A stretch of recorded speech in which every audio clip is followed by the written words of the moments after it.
desde hace más de 21 meses. Así es el día a día para los civiles en la Franja de Gaza.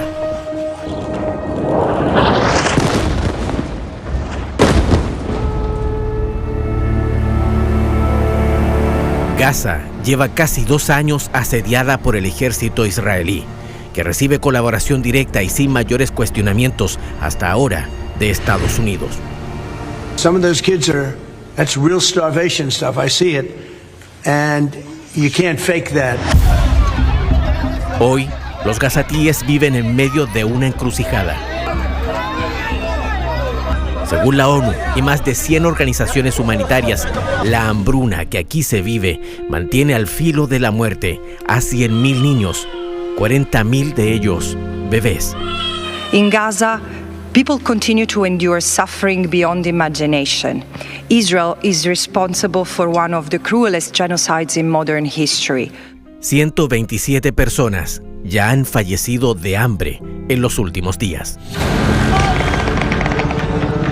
Pero acercarse a los centros de distribución de alimentos administrados por Israel puede llegar a ser mortal.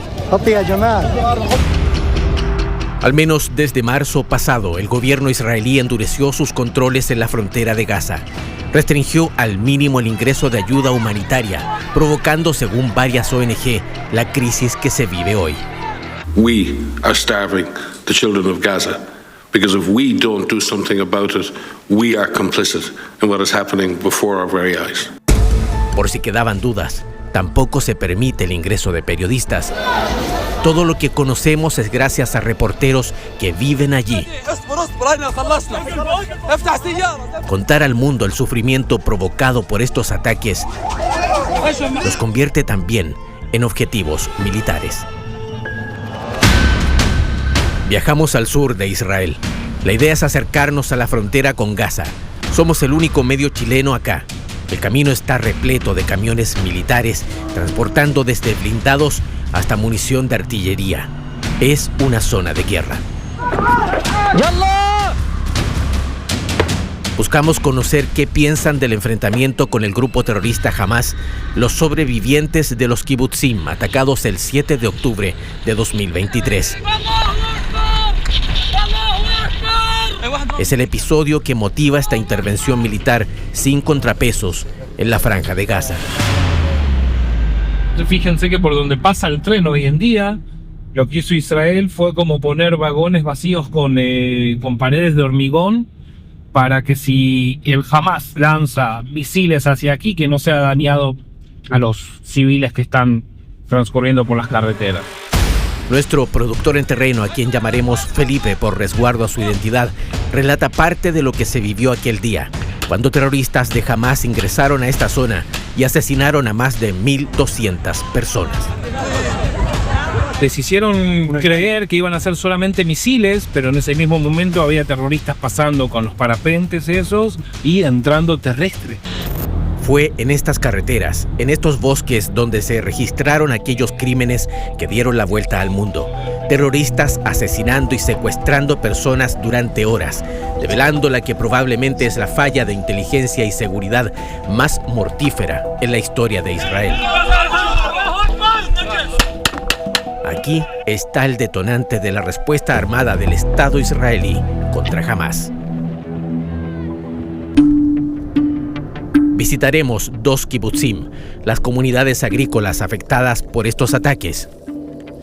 Algunos tenían un vínculo particular con palestinos gazatíes, incluso trabajaban en estos campos. Todo lo que yo aspiro es volver a vivir aquí en paz y tranquilidad, volver a darle trabajo a los palestinos.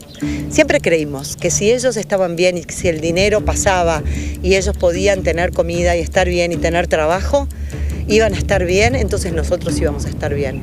Resulta que eso no pasó. Janet nació en Uruguay, vive hace 30 años en el kibutz Nir Itzhak. Nos muestra los sectores donde sus vecinos, amigos, colegas fueron emboscados y asesinados aquel día.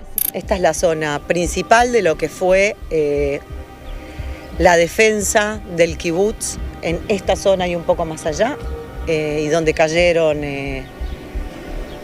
6 6 de los miembros del kibutz que salieron a defendernos. Hoy, estas comunidades fronterizas con la Franja de Gaza reforzaron su vigilancia armada. Pero aquí tienen claro y critican la desastrosa reacción del ejército en medio de la masacre.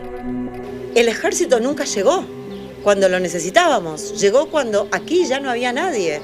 Entonces esa sensación es horrorosa. The houses and it took all night to take over to release this house. Este es el kibutz de Be'eri.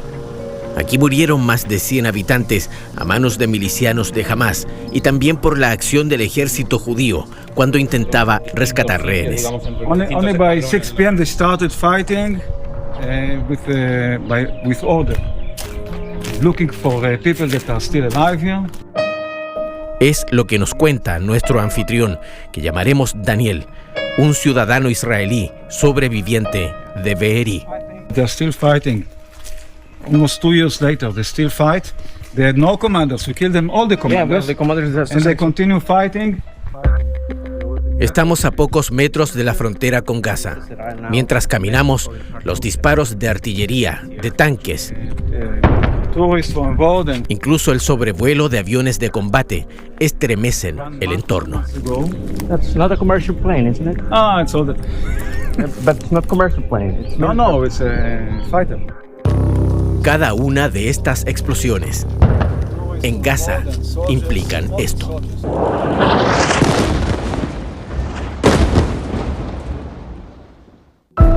El ataque del ejército israelí a Gaza este día fue incesante.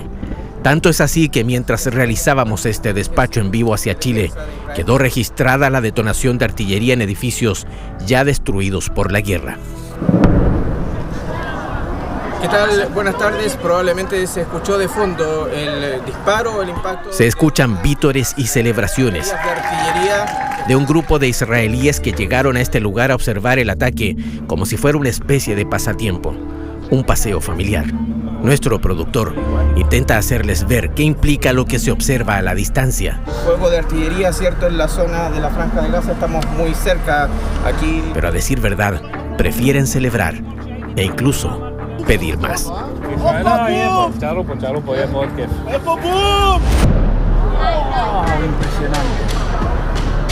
Después de algunos segundos, aviones de combate también dejan caer sus bombas en la misma zona. Eso fue avión.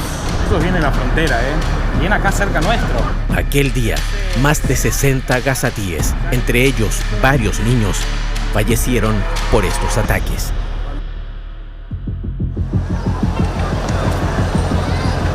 Es inevitable preguntar a sobrevivientes del 7 de octubre qué piensan de esta guerra. Son casi 2 años de respuesta militar implacable, una masacre continua, una crisis humanitaria en aumento y a plena vista del mundo entero.